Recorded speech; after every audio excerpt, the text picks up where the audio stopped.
Alright, welcome back to another video. Last video I had a mentorship session. Before that I was doing the getting hired course in the Odin project, which is definitely a learning source that I endorse and recommend. So the way that the course works, if we go to the first module in the course, is that you read through the course completely once, and then you use it step by step along the way as you go through the process. So after you've read it completely, then you go back through it and you go through step by step and read the process. So I finished that first part, and I'm not job searching now, so this probably isn't the best thing, but best series for me to do right now. The other one would be better, but anyway, I'm continuing. So what I want to do is now read all the supplemental materials, and then after that go through the projects. So if I go back, so there should be some sort of way to look at all the links, the supplemental materials, and there were a lot of good ones. So that's what I want to devote this video to. So let's just go through, and if there's a link, if there's a supplemental material, then I'm going to read that. So there's not one on this page. There's not one on... Oh, there is one on this page. Okay, so there's links here on this page, but it's just to social media platforms. So there's links here. I'm just going to open all the links.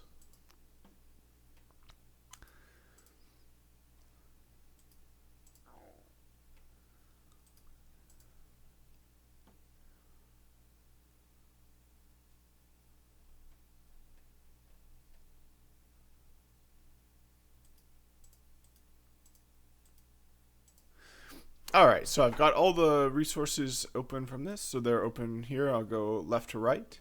So the first one is from Forbes. It's 80% of jobs are not on job boards. Here's how to find them. So this is a 6-year-old article. I like how they note that. So it might be a little bit different today. This is pre-pandemic. A lot of things have changed pre-pandemic. So I'm just going to add my own thoughts to this. And I really think one of the major things that have changed is remote is kind of different than how it used to be.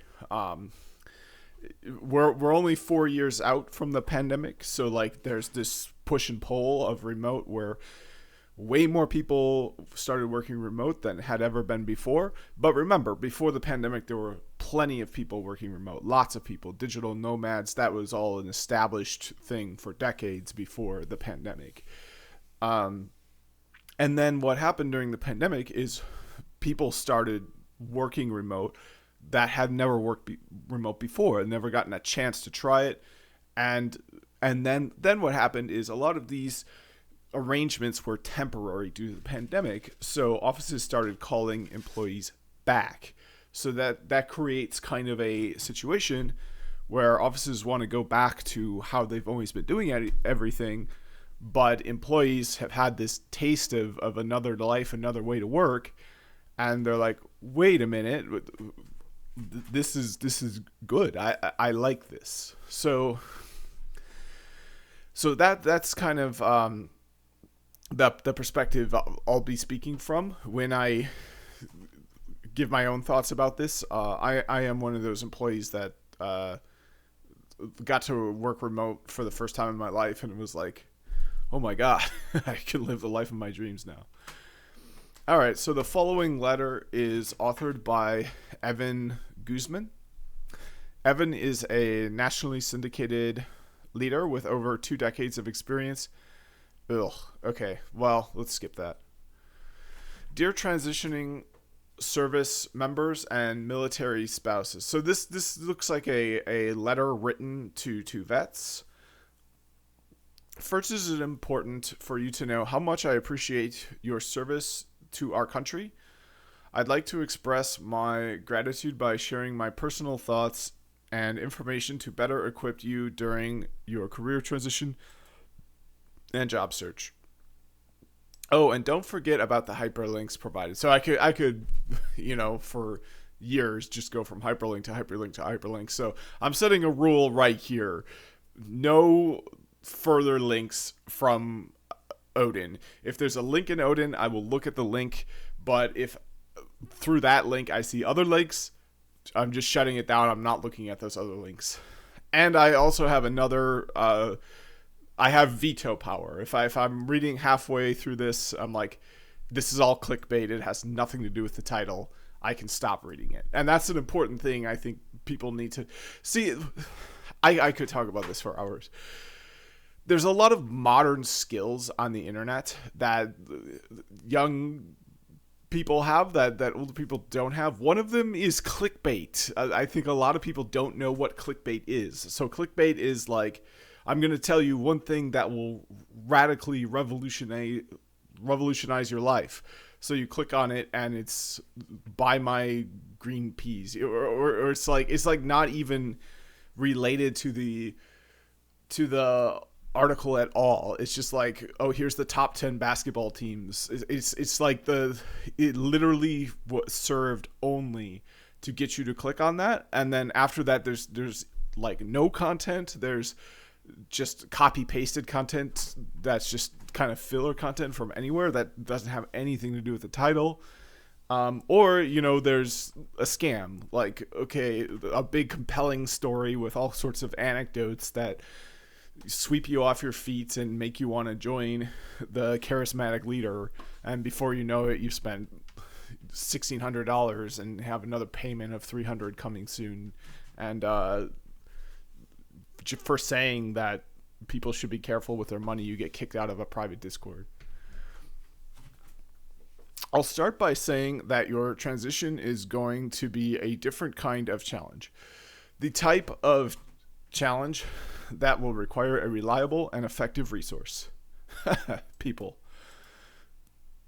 After a long career in recruiting, it's probably different if you're a military standpoint, because people go through a lot of rigorous training.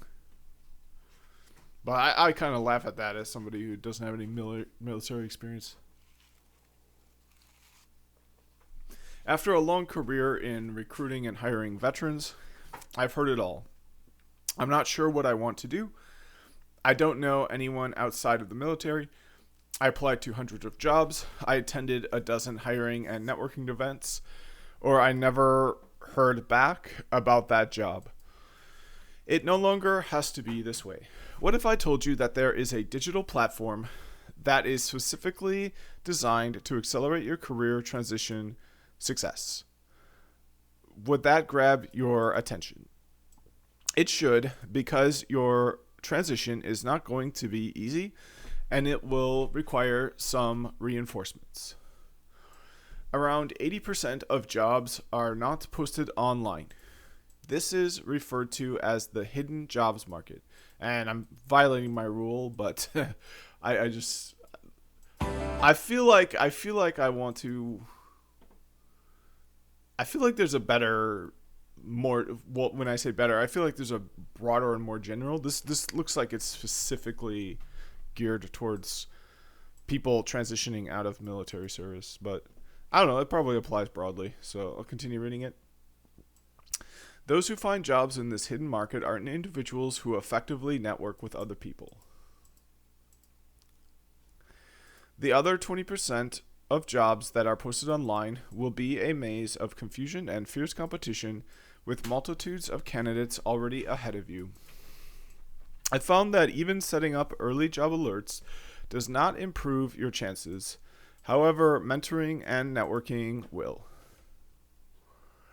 In 2005, I wrote an article called 3 Top Tips for Service Members Entering the Civilian Job Market. In this article, I emphasized the importance of preparing and the value of networking. While it still holds true today, I wrote that article before I heard and piloted a new digital platform called, oh no, and how much you gotta pay for that platform. Oh, it's all an advertisement. Otherwise, I would have titled it 4 Top Tips. This platform is truly... Oh, God. No, please.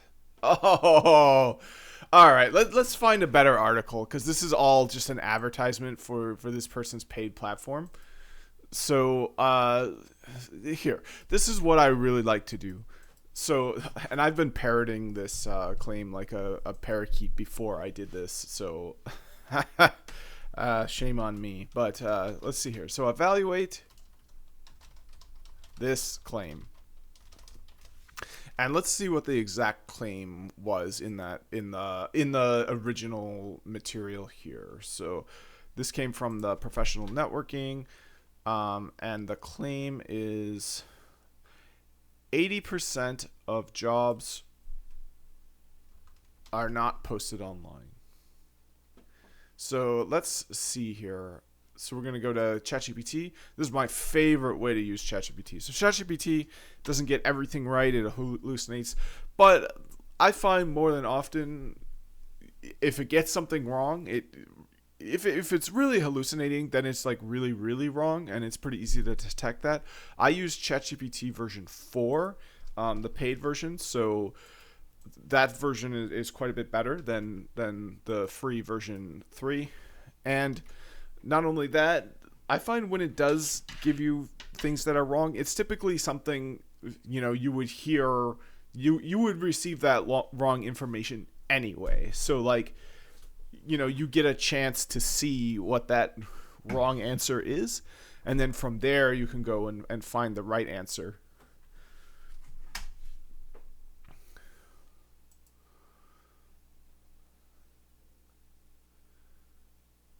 I got to see my output. Okay. So, yep. To evaluate the claim that 80% of all jobs are not posted online, we need to consider a few factors such as the source of the statistic, the methodology used to gather the data, and the context, e.g., geographic location, industry. This statistic is often cited in discussions about the thin job market, which refers to job openings that are not advertised or are only known through networking. Right. A few points to consider when evaluating this claim: data source and methodology. It's important to understand where this statistic comes from and how it was calculated. Was it from a reputable research organization, government data, or an informal survey? The methodology can greatly affect the reliability of the statistic. Industry and location variability. The proportion of jobs not posted online may vary by industry and location. For instance, in tech and professional services, job postings might be more prevalent online than in other sectors like construction or hospitality. Networking and internal referrals. Many companies do rely on networking and internal referrals to fill positions. This practice can lead to a significant number of positions being filled without ever being posted publicly. Changes over time. The job market evolves, and the use of online job postings has increased over time. The statistic may be outdated if it does not reflect current trends in job recruitment. It's 6 years old. Definition of posted online. The definition of what it means for a job to be posted online could vary. It might include jobs on official company websites, job boards, professional networks like LinkedIn, or even social media platforms. Without access to the original source of the statistic and its methodology, it's difficult to fully validate or refute the claim. So these. However, I can search for recent studies or articles that might shed light on the current state of the job market and the prevalence of online job postings. Would you like me to do that? Yes, please do, and post the results with citations.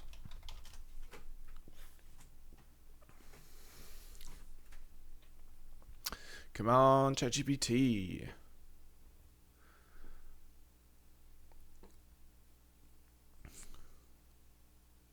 The claim that 80% of all jobs are not posted online is part of a broader conversation about the hidden job market, the term used to describe job openings not advertised publicly but filled through networking, internal referrals, and direct recruitment efforts. The statistics and opinions on the size of this hidden job market vary, reflecting the complex nature of job search and recruitment practices across different industries. One perspective suggests that a significant portion of jobs are found through networking rather than public postings. It's estimated that over 85% of jobs are secured through networking and hidden sources, with 70% of jobs never being publicly posted. Eddie. Also, it's such a okay, so the other thing is, like, this is such a messed up claim, in my opinion, because it's like, 80% of jobs, don't exist at all. It's like, well, what is a job? It's like 100% of the job opportunities are, created with recruiters behind them, with hiring managers behind them. It's like, I can't believe for 1 second that 80% of all hiring happens without a job post. Is that really true? Like, I can understand that some job posts are like not legit and like, but this idea that only 20% of all job opportunities are actually like posted and backed up by a system of hiring managers and recruiters and like interviews and collecting resumes, like it just seems like the employment market wouldn't work that way. I mean, imagine this from the perspective of an employer. It's like, could you really honestly just get your dream candidate just by like asking someone at church, or like just, it's like this, that's an absurd claim the more I think about it. 100% of jobs are posted. Like, I can't believe that that's not true. And it's a cop-out claim. It's like saying that those 80% of unposted jobs are the same as the 20% of posted ones. It's like, no, the whole point of this claim is for posted jobs. So 100% of jobs are the posted jobs. Like, I'm trying to think of an analogy, but it's like a false equivalency. Like, a posted job and an unposted job are not the same thing. You can make the claim that there's opportunity out there aside from applying to job boards or whatever, but if somebody has a job, they're going to have some kind of posting. Like, they're going to have a hiring manager and a recruiter and an HR department. Like, it's a real job. Like, the definition of what a job is or a job opportunity implies that it is posted. So saying that 80% of job opportunities aren't like that just seems like a cop-out to me, and it seems obviously false, because like, what are they saying? That if you buy a ice cream cart and sell ice cream, like, that's from the 20%? It's like, no, you're not looking for a job like that. You're looking to work at a company and make a high salary.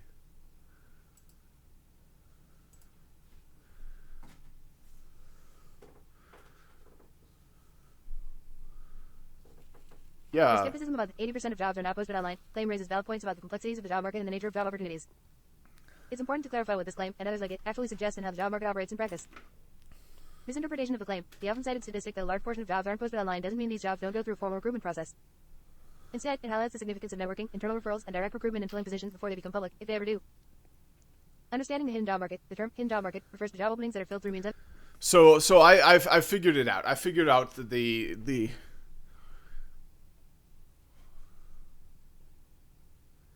So it's like if a magician gives you a deck of cards and says draw a card.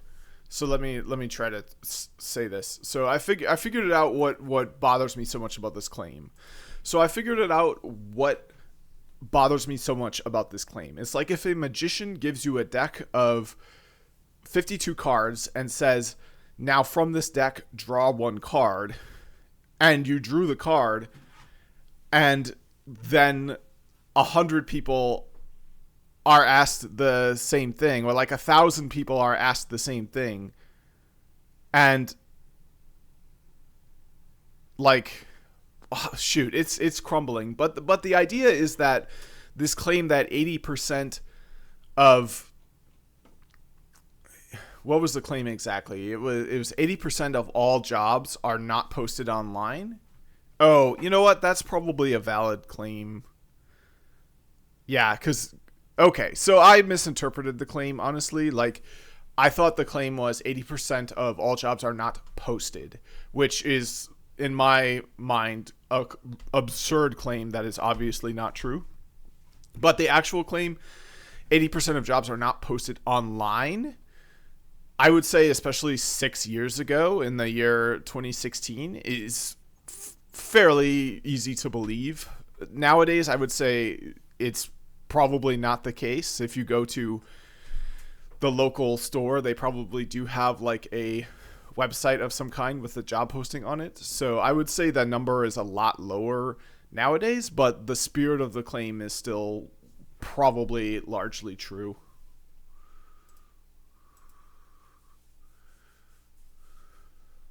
Yeah, no, I get it now. It's interesting how your perspective shifted as you thought more deeply about the claim. Indeed, understanding the context and specific wording of a claim can drastically change its perceived validity. The claim that 80% of all jobs are now posted online can indeed seem more plausible considering different times and contexts. In the earlier days of the internet, many smaller businesses in certain industries might not have regularly posted job openings online. Instead, they relied on word of mouth, traditional advertising methods like newspaper classifieds, or simply posting a help wanted sign in the window. But that's the thing, too. It's like, okay, yeah, 80% of jobs aren't. So, stop it. Okay, well, should I stop it?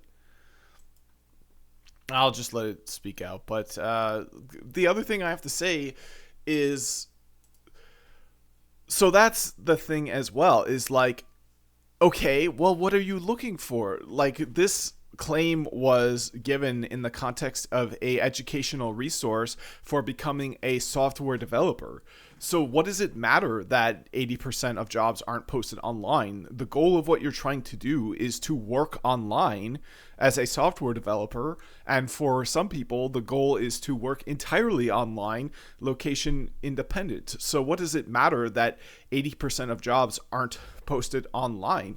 You're not trying to apply to 100% of jobs, and the amount of jobs that are for online web development, especially location independent, are already very, very rare. So you don't want to apply in the 80% of jobs that aren't posted online, which could include things like a pool cleaner and a ditch digger and, you know, physical jobs like that are specific to a local area. Like if you're in a pinch and you need some cash, okay, that's probably good advice to not only apply online for those kinds of jobs, but you're trying to work online. So what good is the claim that 80% of jobs aren't posted online if those aren't the jobs you're looking for?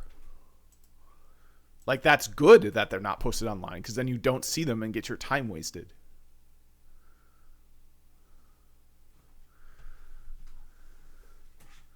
Your point is spot on, especially within the context of seeking employment as a software developer, where the nature of work often allows for, and even encourages, remote or location-independent opportunities. In such fields, the relevance of the claim that 80% of jobs are not posted online indeed becomes questionable.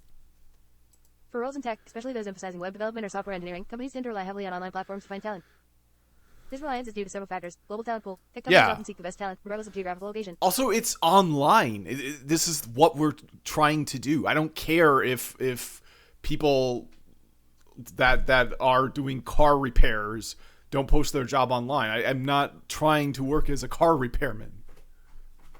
The reason I'm focusing on looking online is because I'm trying to work online. Oh man, you know what? I'm gonna submit a PR for that, because this is like really annoying me.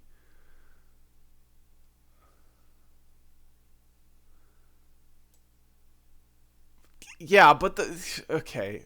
You know what? I'm gonna submit a PR for this, because this is really bothering me.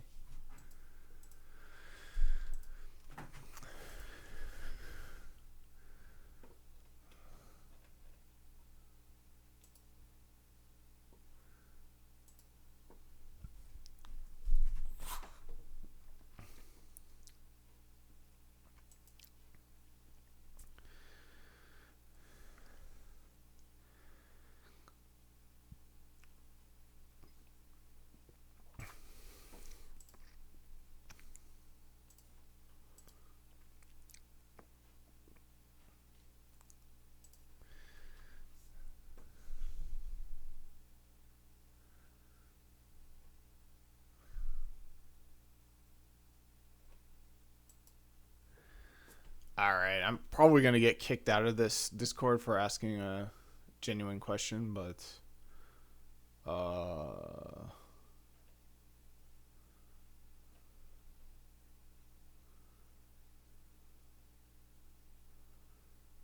I have serious problems with this claim, because it's a distraction. It's a red herring. Good. 80 I wish 99.9% of jobs weren't posted online, because I'm trying to work online. Like, the smaller and more niche this is, the more it matters that I have some certs and read some books and had years of experience. I don't want other people to be like, I want the other jobs that I'm not trying to go for to be separate from the area I'm trying to work. It's like saying I want to work in LA, but 80% of jobs are in New York.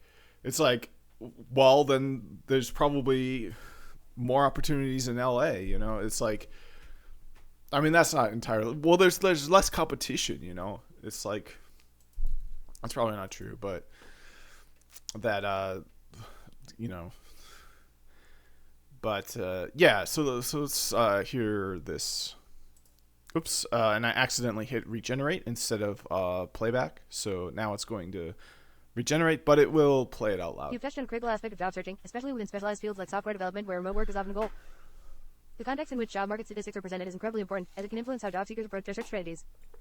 In the case of aspiring software developers looking for remote or location-independent roles, the broader job market trends might not directly apply or be as relevant to their specific goals. The claim that 80% of jobs aren't posted online may hold less significance for those targeting a niche within the tech industry, especially for roles that are inherently digital and globally oriented. Yeah. Here's why. Digital and tech-heavy industries operate differently. The tech industry, particularly software development, relies heavily on digital... All right. Yeah, you know what? I'm going to pause it and say something.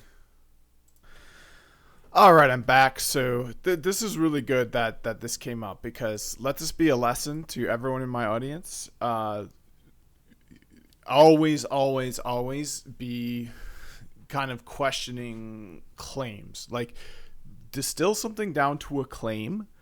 Don't let the anything. So you're going to distill things down to one claim. No matter how much somebody talks for an hour, for 10 hours at you, you're going to focus on one claim, and we're going to discuss that one claim. Now, if you're debating with somebody, you're going to agree which claim would you like to discuss. If they just keep saying claim after claim after claim after claim, okay, well, let's pin it down. Let's take it one claim at a time here. We'll start with this claim. How's that? And you can, hopefully, if this is a reasonable person or in a reasonable context, you can agree to focus on one claim. Now, what's going to happen is they're going to constantly try to switch the claim on you or misrepresent the claim to make it more favorable to them. So I definitely recommend writing down the claim, because it's going to get distorted what was agreed upon, and you're going to get kind of gaslight where it's like, oh, did I misremember what we talked about?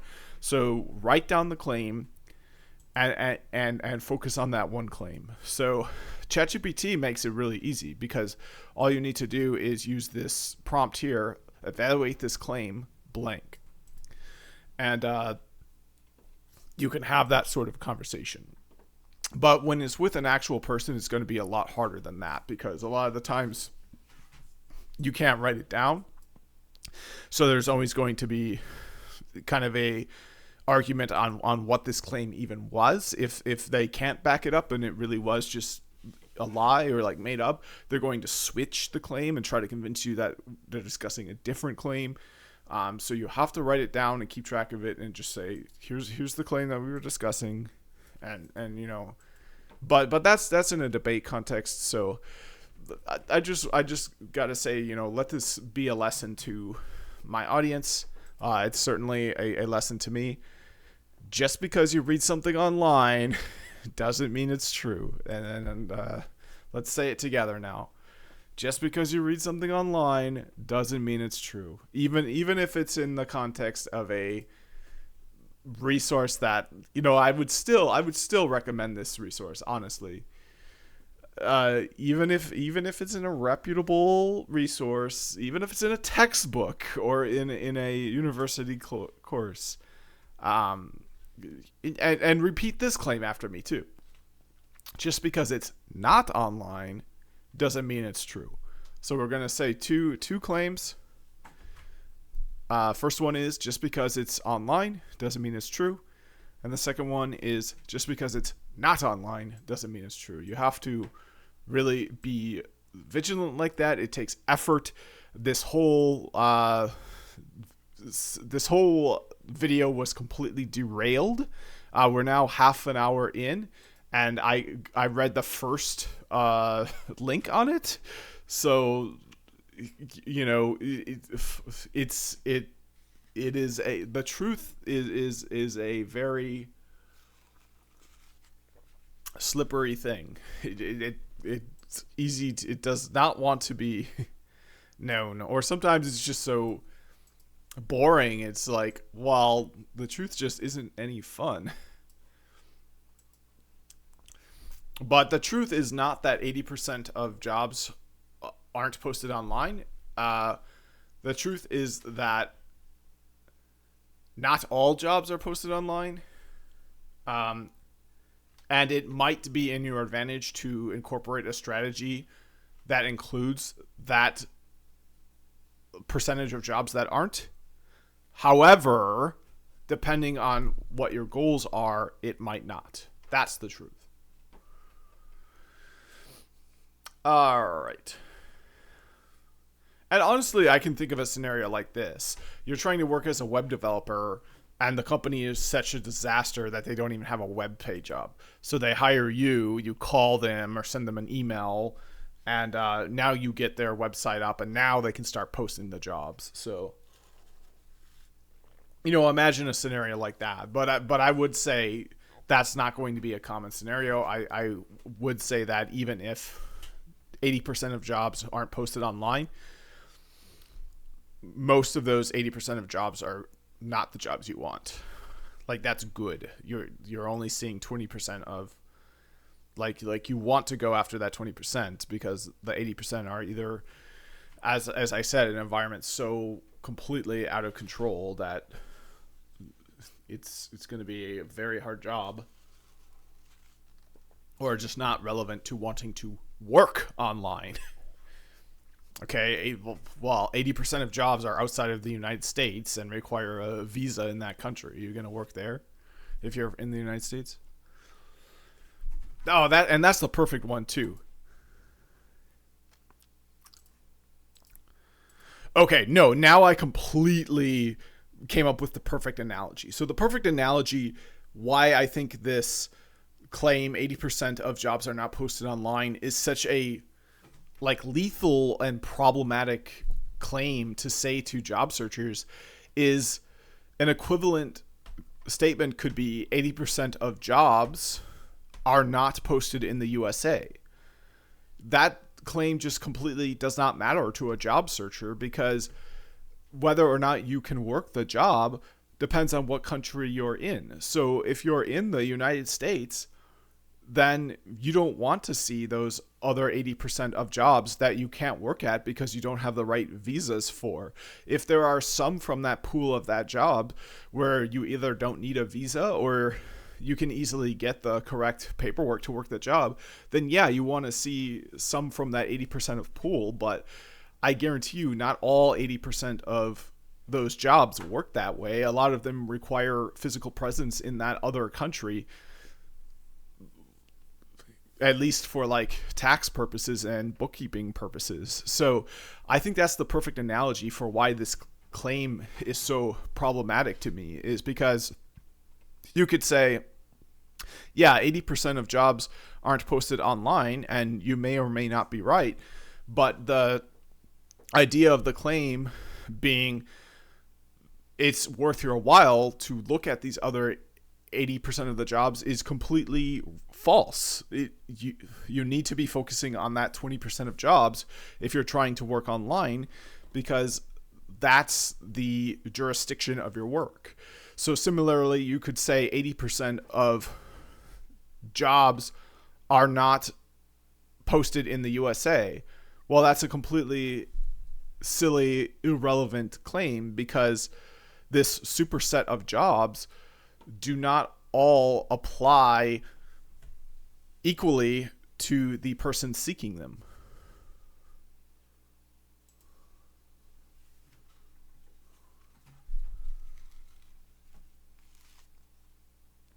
Yeah, exactly.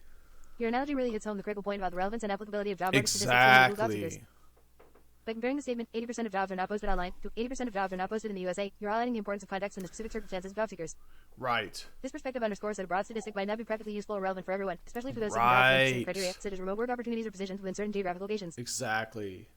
For job seekers focused on remote software development positions, the primary concern isn't the total percentage of jobs that are unposted. Instead, it's about identifying opportunities that match their specific set of criteria. Eligibility. Just as with the analogy where jobs outside the USA wouldn't be applicable for someone restricted to working within the country due to visa issues, jobs that aren't remote or don't align with job seekers' skills and experience aren't relevant to their search.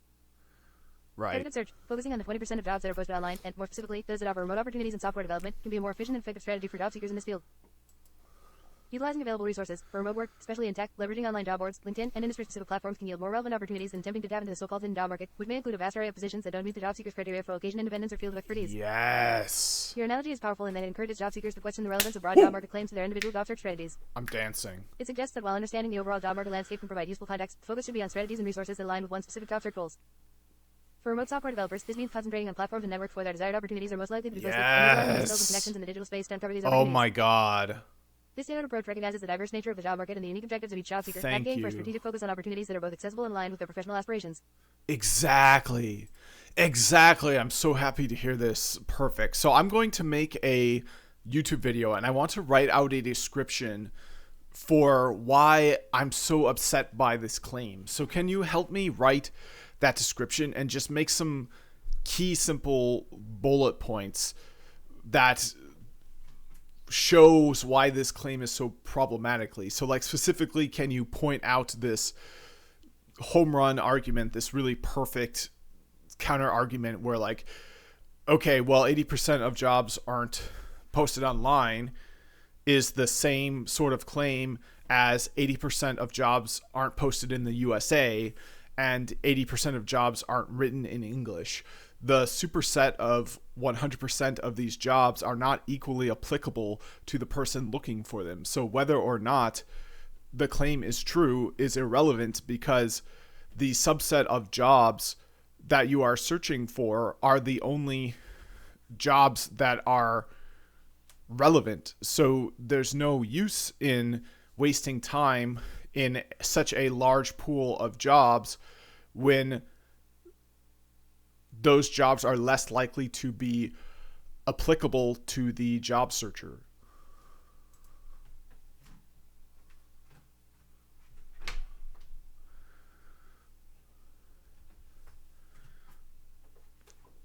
Absolutely, let's craft a concise and compelling YouTube video description that encapsulates your concerns with the 80% of jobs are not posted online claim while also presenting your counter-argument. Here's your draft. Why the 80% of jobs are not posted online claim misleads job seekers. In this video, I dive deep into the commonly cited statistic that 80% of jobs are not posted online, and why this claim, though intriguing, is misleading for job seekers, especially those in specialized fields like software development seeking remote work. Here are the key points we'll explore. Context matters. Just like saying 80% of jobs aren't posted in the USA, or 80% of jobs aren't written in English, the claim lacks context. For job seekers targeting specific industries or job types, such broad statistics offer little practical guidance. Relevance over volume. The vast majority of unposted jobs might not align with your skills, location, or job preferences. Focusing on the subset of jobs that match your criteria is far more efficient and likely to yield relevant opportunities. The digital job market's evolution, especially for tech-related fields, the landscape of job postings has changed dramatically. Most opportunities, particularly those offering remote work, are advertised online, contrary to what the claim suggests. The power of targeted searches, spending time sifting through a hidden job market that may not apply to your goals or capabilities, diverts attention from more fruitful avenues such as specialized job boards, professional networks, and platforms tailored to your industry and job preferences. A home run argument. I'll break down why claiming 80% of jobs are not posted online with broad, relevant claims overlooks the unique job search journey of each individual. It's about finding where your dream jobs are posted, not why the majority of jobs might be hidden. Join me as we unpack these points, offering a fresh perspective on navigating the job market effectively and why it's crucial to question the applicability of generalized claims to your personal job search strategy. Feel free to adjust the tone and content to better match your style and the specific points you want to emphasize in your video. Yeah, so okay. So this is not bad. This is not bad. And I'm going to pause and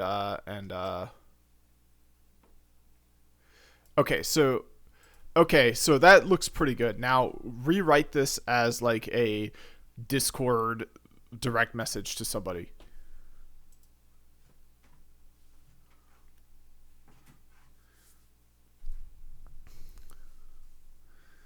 Hey, I've been thinking a lot about that 80% of jobs are not posted online claim and wanted to share some thoughts. It feels like saying 80% of jobs aren't in the USA or 80% aren't in English. It's a broad statement that doesn't help much because context is key. Just like how jobs not in the USA or in another language aren't relevant to someone looking in their home country or in English, a lot of unposted jobs might not match what you're looking for, especially in niche fields or remote work. Right. Focus on what's relevant. Diving into a massive pool of mostly irrelevant jobs wastes time. It's better to target your search towards places where jobs suited to your skills and desires are listed. Tech and remote jobs are mostly online. For areas like software development, the job posting landscape has shifted a lot. Most opportunities, especially remote ones, are indeed posted online. Efficient searching, instead of chasing the mythical, thin job market, focusing on specialized job boards and networks can lead to better outcomes. I'm making a video to dive deeper into these points and debunk some myths around job searching, focusing on finding where your ideal jobs are actually listed. Would love to get your thoughts on this approach. All right, and I'm going to pause it. I'll be right back. All right, I'm back. And you know what? I think I want to just end the video here because I think this is a good... I want to just devote this whole video to this because it's just so important to always be evaluating claims and just to not take things, don't believe everything anyone tells you, It's like this is not a good claim. It's very disappointing, and we can see the link. It's the claim is hyperlinked, and we can see where it goes to is an advertisement for a social media platform that's meant to capitalize on that claim. So it's not a claim made in good faith. It's a claim meant to have you sign up and pay for a platform developed to address that claim. And it's definitely not true, I would say. I mean, globally, if you think of places that don't have online, like 99.999% aren't posted online because there's a lot of countries all over the world that don't have reliable internet. So the 80% is a very small number of jobs that are not posted online. Globally, over 99% of jobs aren't posted online. But do you want to work in a North Korean prison camp? No, you don't. So that's the other issue with the claim. It doesn't matter if 80% aren't posted online. If you're looking to work online, you're in a niche field and you're not applying to every single job in the world that exists. You're applying to jobs that are online and posted online. So what does it matter that there's a job in North Korea to work a prison camp that's not posted online? Do you speak Korean? And do you want to work in a prison camp? All right.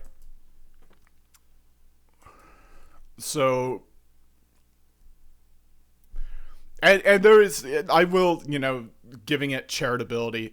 Yes, if your strategy is not working, having a diversified strategy that includes looking in kind of unknown places, having a robust professional network is valuable. So taking the claim in the most charitable way possible, there is a point.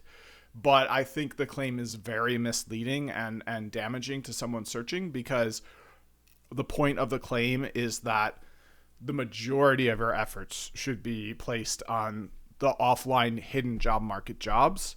And I think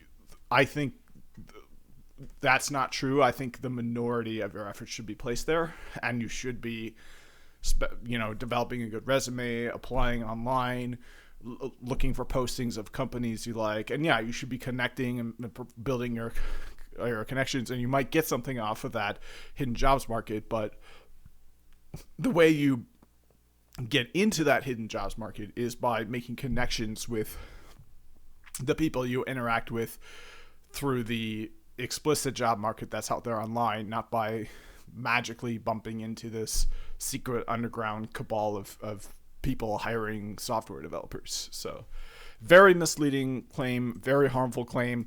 I think I've debunked it to heck. So yeah, 80% of jobs are not posted online.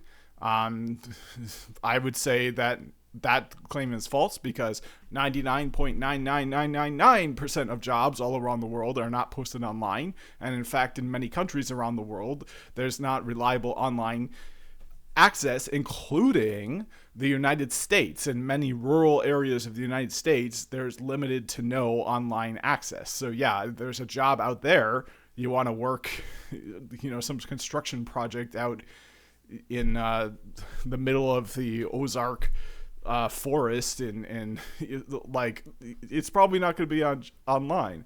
But what are you trying to do? If you're trying to work online, that's a red herring. You don't want that job. That's good that you don't see that job.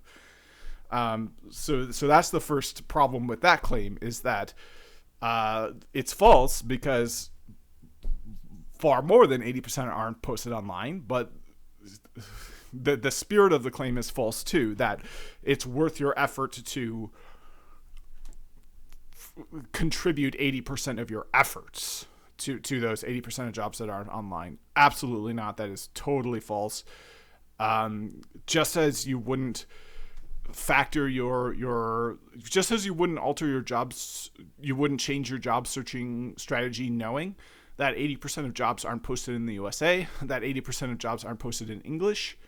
The takeaway there isn't, oh, I'd better learn the language that is spoken by the most people in the world, probably like Mandarin Chinese or Russian or something like that, and apply there. It's like, no, do you want to work in those countries? Like, do you want to move and work there? Like, it's at best irrelevant, and at worst a harmful claim that causes you to revamp your efforts away from the things that are that you want to go for. Okay, well, 80% of jobs might be away from where you're looking at, but those 80% aren't necessarily, they're not part of the same superset of jobs. They're a subset of jobs, and you're searching for a subset. So if there's no overlap between the subset of jobs you're posting for